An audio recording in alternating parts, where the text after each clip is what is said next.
Hello, and welcome to my channel. My name is Jonathan Cohn, and today I will be reviewing the second book in the Star Trek Coda Trilogy, The Ashes of Tomorrow. This is written by James Swallow. It is a direct follow-up to the first book in the trilogy, which released last month, which was written by Dayton Ward, which is called Moments Asunder.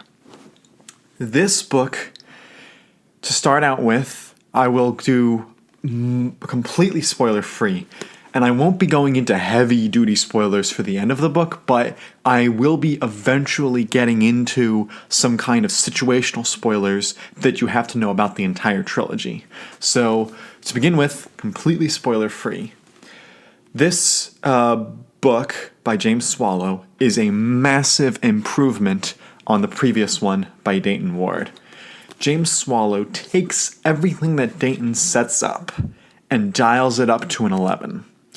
And I've always felt this way in my previous readings of other books by these authors, but I felt it even more here that James Swallow is just a fantastic author, and he naturally has this element of action that just no other Star Trek author has been able to capture.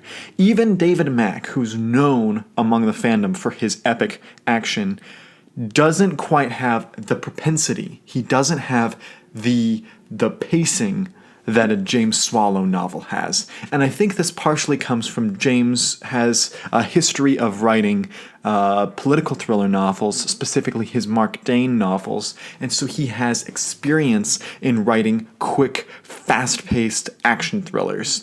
And this book has that. This book has tons of politics involved. If you've read the Star Trek universe books after Nemesis, there's a lot of books that have a lot of political undertones or even overtones, that there's political things happening, particularly in events such as The Fall or events such as the A Time 2 series. And James Swallow's novel in The Fall, called The Poison Chalice, really dealt with this. It's a fantastic novel, and this book does the same. In this book, the basic premise, without getting into any spoilers, is that there's a big threat, and in this book, Picard and his team is trying to convince Starfleet that this threat is real and needs to be dealt with. And I felt the immediate need for action in this book. This was something, the feeling I got from Picard is the same feeling that I got from Una McCormack's novel featuring a different kind of Picard in The Last Best Hope. And in this, in The Last Best Hope, Una McCormack has the Romulan crisis, and Picard is one of the only people who sees the immediacy of fixing that action. And in this book, it is arguably a much bigger crisis, and yet he has even worse resistance. And so it's a fantastic read as this kind of political thriller.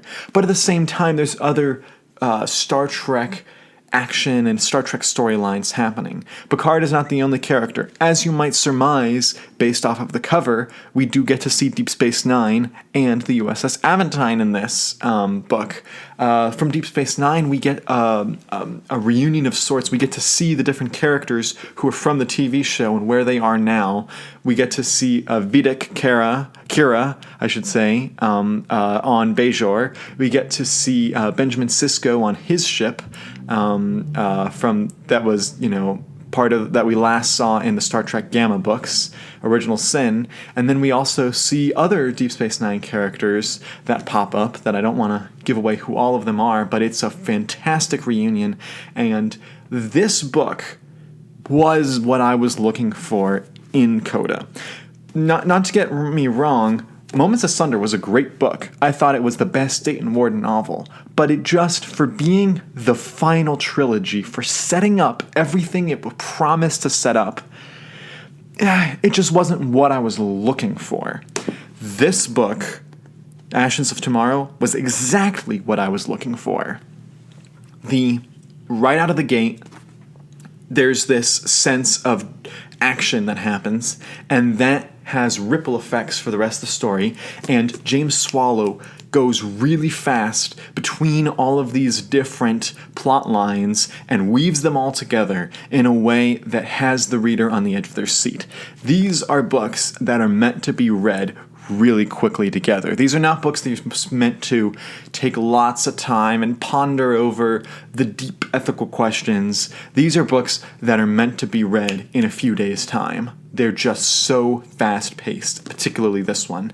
And there's some other great moments in the book that just elevate it among a lot of its other Star Trek fellow books, particularly in the way that James Swallow handles fan service. There's fan service where you include characters again, just to include characters, and you saw this in Crisis on Infinite Earths over at DC, and it really wasn't handled well. Then you have fan service such as Endgame, which brought characters back, but did it in such a way to exactly match what the story and what the action needed.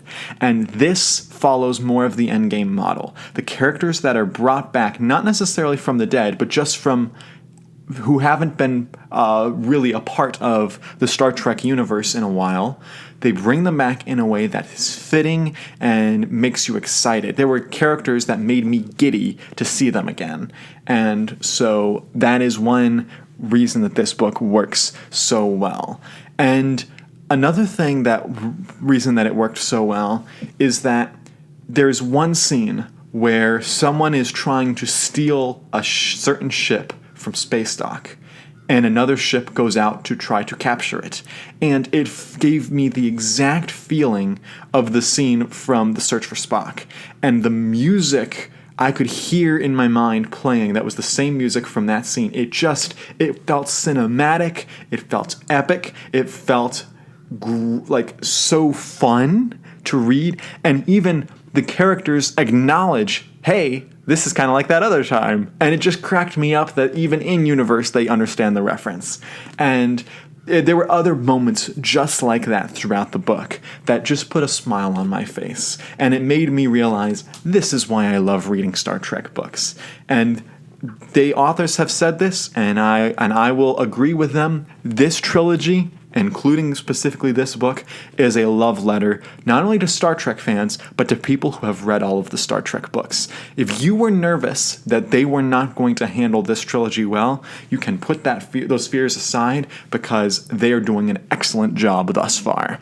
And so I really wish I could get into further spoilers. I will not spoil anything from the end of the book. The only thing I'll say going into spoiler territory is there was a character who died towards the end of the previous book. And if you haven't read that book, you need to, because that book really will influence, and that gets spoiled very early on in this book. That character's death has huge impact for that character's friends and for that character's family. And James Swallow handles that character death in such a way that you mourn the character, but also that you feel that they died for something, and it feels earned. It doesn't feel like they're just killing characters off in this book just to kill them off. And it made the last book even more valuable, and it made this book just so worth it.